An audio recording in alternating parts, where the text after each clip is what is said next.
રાજુભાઈ ગરબડા અમારા આગેવાને ખેડૂતો માટે આંદોલન કર્યું, કિસાન મહાપંચાયત કરી. આજે બોટાદની અંદર શું ઘટના બની? જે ઘટના મવડી ચોકમાં પાટીદાર આંદોલન વખતે બની હતી ને એવી ઘટના ત્યાં બની. પોલીસ વાળા 4 બુટલેગરો લઈને આવ્યા. એ બુટલેગરોએ પહેલા પથરા ઉછાળવાનું ચાલુ કર્યું. ગામ જોવે કે આ કયા ગામના છે. ત્યાં તો પોલીસ કે પથ્થર મારો થયો, અમારા ઉપર મારો વધારે. તમે 10-15 બુટલેગર લઈને આવ્યા, તમે પથ્થર મારવાની તૈયારી કરીને આવ્યા, તમે આખા ગામને આરોપી બનાવવાની કોશિશ કરીને આવ્યા. આ ટોળાની અંદર 5 બુટલેગરો ભળી પથરા ફેંકે, એમાં આપણે શું કરીએ? આજ બોટાદની અંદર આ ઘટના બની. પોલીસ વાળા 10-15 બુટલેગર લઈને આવ્યા. ઈ બુટલેગરોએ પથ્થરમારો કર્યો. પછી પોલીસ ગામ આખું ચારે બાજુથી ઘેરી લીધું અને ગામના ખેડૂતોને બેફામ માર માર્યો. રાજુભાઈને પકડ્યા, રાજુભાઈ બોરખતરિયાને પકડ્યા, અમારા અનેક આગેવાનોને પકડ્યા.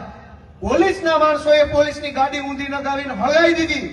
પછી એના માણસો પાછા કેમેરો લઈને જોવો અમારી ગાડી હળગાવી દીધી. દોસ્તો, બુટલેગરોએ પોલીસના ડોકા કાપી નાખ્યા ત્યારે તો કોઈ બોલ્યું નહીં. ગુજરાતના અનેક બુટલેગરોએ પોલીસ ઉપર કાર ચડાવી દીધી. તે દિવસે તો કોઈ એફઆઈઆર થતી નથી.